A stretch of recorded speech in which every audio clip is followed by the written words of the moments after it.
"What did these men say? And from where did they come to you?"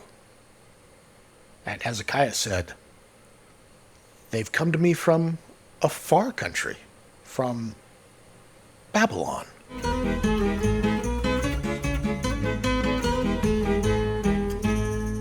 Hello everyone, this is Gilgamesh, and today we are in Isaiah chapter 39, the very end of what is generally considered the first part of Isaiah, and the end of our little historical interlude here, which kind of joins the two sections together. And we're talking about the big reveal here at the end that kind of sets up the whole second half of Isaiah. Let's just get into it. It's in chapter 39 here. We'll start in verse 1. "At that time, Merodach Baladan, the son of Baladan, king of Babylon, sent envoys with letters and a present to Hezekiah, for he had heard that he had been sick and had recovered." Well, the Babylonians were threatened by the Assyrian Empire to the north, and they would have been very eager to make an alliance with the kingdom of Judah. This person that they mention here by name, Merodach Baladan, is probably the Akkadian Marduk-apla-iddina II, meaning Marduk has given an heir. He was a prominent Chaldean prince from the Bit Yakin tribe of southern Babylonia who ruled as the king of Babylon during the late 8th century BCE. In the biblical narrative, he is depicted as sending a diplomatic embassy with letters and a gift to King Hezekiah of Judah upon hearing of Hezekiah's recovery from his life-threatening illness that we talked about in the last chapter. But historically and textually, Merodach Baladan was a very influential and disruptive political figure in the Neo-Assyrian Empire, and his visit to Jerusalem carried some geopolitical weight. The name of this Babylonian monarch appears with slight variations in the biblical and the ancient texts. Here he is Merodach Baladan. This spelling is the one that we have here in Isaiah 39, is likely a deliberate Hebrew dysphonism, or distortion of Marduk, the chief deity of the Babylonian pantheon. It is vocalized with the vowels of the Hebrew word mechulal, which means cursed. So Merodach is probably an insulting morph of his actual name of Marduk. Baladan is a very corrupted Hebrew rendering of the Akkadian apla-iddina. In 2 Kings 20:12, which is the parallel passage to this one, it is Merodach Baladan. It's written with a bet, a B, in that text, which is generally recognized as either a scribal error or some sort of a phonetic slip where they didn't get the M right or something. But it's generally agreed that this is the historical character we're talking about here. Merodach Baladan, he is a persistent thorn in the Assyrian side. From the reign of Tiglath-Pileser III through the reigns of Sargon II and Sennacherib. He successfully seizes the throne of Babylon twice. The first time is 722 to 710 BCE. This is following the death of Shalmaneser V and subsequent disputed ascension of Sargon II. Merodach Baladan established himself as the king of Babylon. He maintained this rule for 12 years until Sargon II ousted him in 710 BCE, forcing him to flee southward. Now, you have to wonder, is this the origin of the fallen king of Babylon that we have in Isaiah chapter 14? Would fit, the time-wise. So, after his defeat here, he evaded capture by retreating into the marshlands of southern Babylonia, Iraq, near the Persian Gulf, and he took his gods and the bones of his ancestors with him. Always important to pack what you need if you have to leave in a hurry. His second reign occurs in 704 to 703 BCE. This is following Sargon II's death on the battlefield in 705 BCE. Merodach Baladan took advantage of the imperial transition over to Sennacherib, and he returns to Babylon, gathers allies among the Aramean tribes along the Tigris, and ruled again for several months before he was defeated by Sennacherib at the Battle of Kish. And then he eventually flees to Elam, where he dies sometime after 700 BCE. So this event very likely is close to the end of his life. And you have to wonder if this second deposing here was the origin of the fallen king of Babylon story in Isaiah chapter 14. There certainly are some parallels there. So, how do we square this with the events of this chapter? The firm date that we know for sure is the siege of Jerusalem, which was in 701 BCE. If this is happening after that siege, and it doesn't have to be, it would be after Merodach lost his Babylonian throne the second time. And at this point, he is ruling Elam, and he would be out there trying to court allies to make a comeback. Now, as we mentioned, the text says that these envoys are sent because he had heard that Hezekiah had taken ill and had recovered. But everybody sort of agrees that this had a lot more to it. This has a deeply strategic anti-Assyrian agenda to it. Merodach Baladan was actively constructing this massive coalition against Sennacherib. He was uniting the Chaldeans, the Arameans, the Elamites, and the Arab tribes. The embassy to Jerusalem was this diplomatic overture that was designed to draw Hezekiah and the other western states, which would include Phoenicia and Philistia, into a coordinated multi-front rebellion against Assyria. And Hezekiah's enthusiastic reception of the envoys, including showing them all the gold and silver and spices and armory and treasures, it wasn't hospitality. It was a deliberate demonstration of his economic and military vitality, proving that the Babylonians could rely on Judah as a wealthy and strong partner in an alliance. So that does bring us to a bit of a continuity problem. According to the Second Kings account and the Assyrian Chronicles that we've discussed in previous videos, Hezekiah just gave everything away. There would be nothing to show. So I can think of two ways that you can solve this. The first is that you can change the date. If this embassy and the meeting with them, and therefore the whole sickness thing, took place before the Assyrian invasion of 701 BCE, it would likely have been around 703 BCE, and that would have been during the height of Merodach Baladan's rather short, months-long second rebellion where he led the city of Babylon, and just prior to Sennacherib's western campaign that would come and siege Jerusalem. It could work if you put it there at 703 BCE. The biblical editors who finally put this together, they may have rearranged these events and put this in an order in the narrative here for theological and literary purposes. That's believable. There's nothing about this that says this has to be a chronological story. They told the story the best way they wanted it to be. They weren't really concerned about details like what order things happened in. But if you don't want to take that, the other way to leave this as a post-siege event is to say that the tribute didn't really happen. I tend to lean more this way. The story of the tribute may have been a later editor of the Book of Kings who was trying to harmonize the Judean history with the Assyrian history. If Jerusalem had been stripped bare, then why the siege?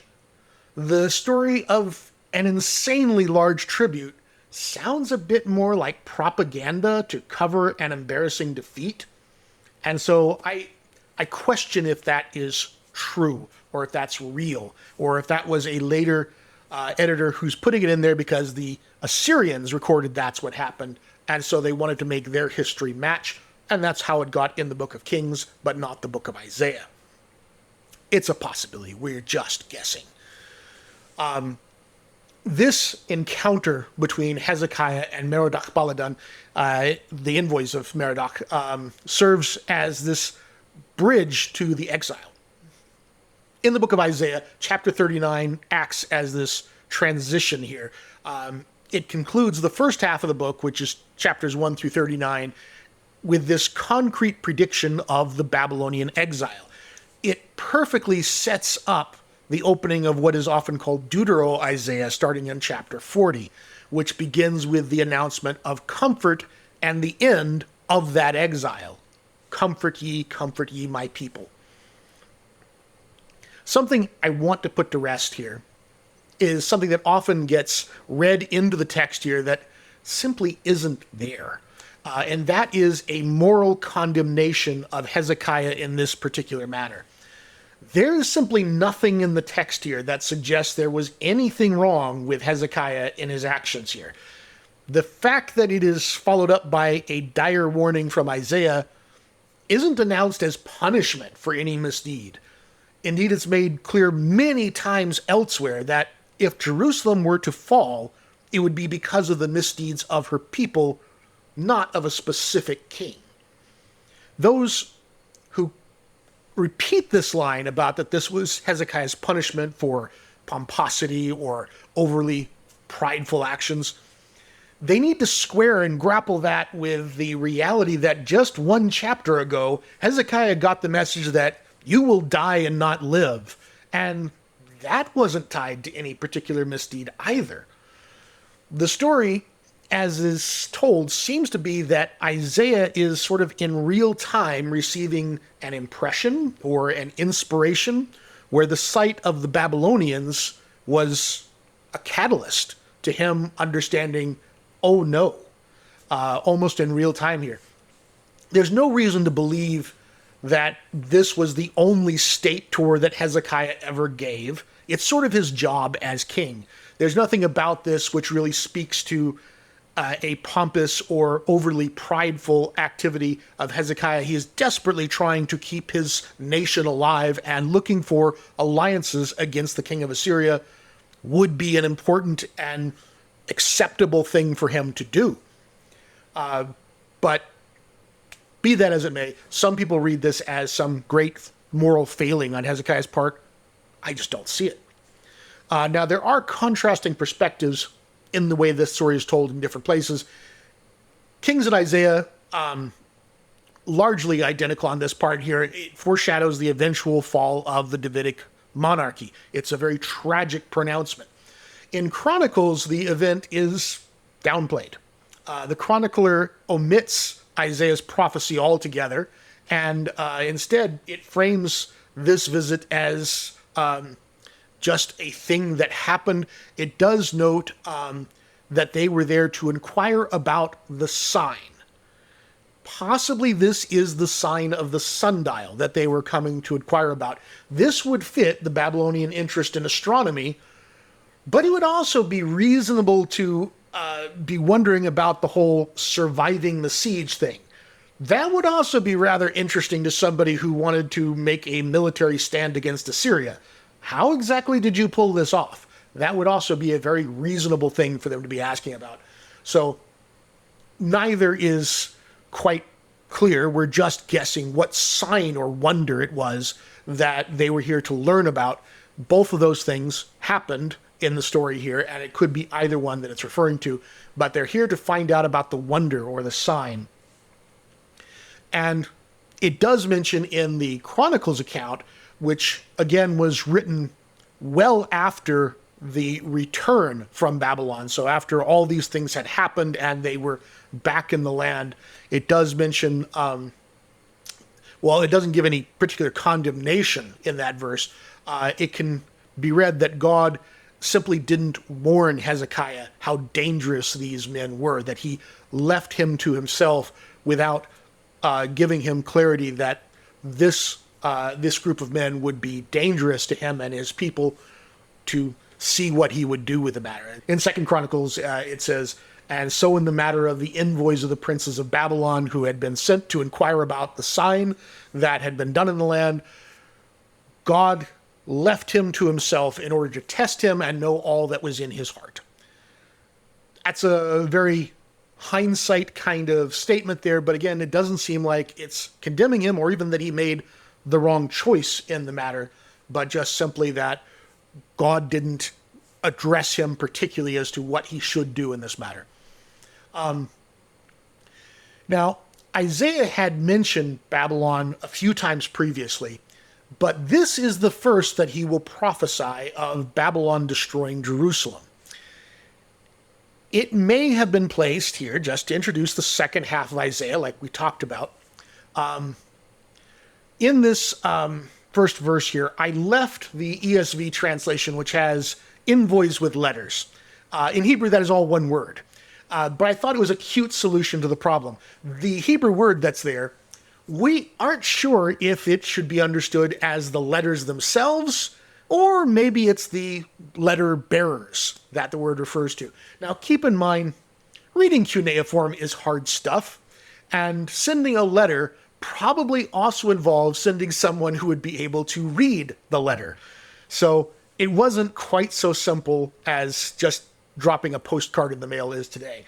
They had a significantly different language. There's no reason to believe there would have been significant knowledge of that reading system or anything like that in Jerusalem. We recently have found our first cuneiform letter in Jerusalem. It was found at the south end of the Temple Mount. Really great stuff, fascinating stuff that we're still recovering from that archaeological site. And it was about Hezekiah not paying his taxes. It probably came from the Assyrians. But here we have a letter being brought with envoys. Probably they were there to make sure that the letter could be read. Now, it says here that they heard that Hezekiah got sick and that he recovered. Well, the word recovered here actually means strengthened. And it's basically a play on Hezekiah's name. Hezekiah's name has been interpreted variously as the Lord has strengthened, or the Lord is my strength, or one of the ones I like, strength of the Lord. I will note that the Dead Sea Scrolls does not have this play on words. Instead of saying he strengthened, it says he lived here in the Dead Sea Scrolls. But this does seem to be a really nice play on Hezekiah's name itself, that he was ill and then he Hezekiah, he strengthened.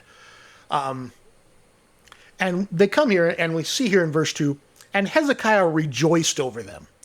And he showed them his treasure house, the silver and the gold and the spices and the best oil and all the house of his weapons and all that was found in his storehouses. And there was not a thing Hezekiah did not show them in his house and in all his realm.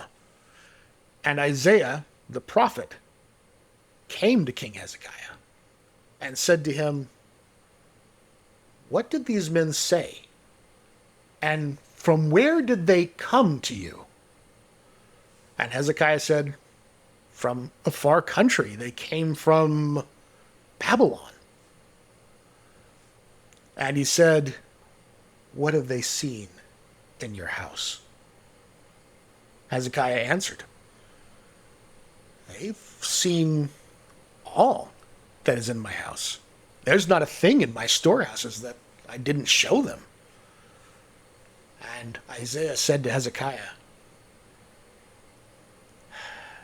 "Hear the word of the Lord of hosts." He uses the Lord's military name there.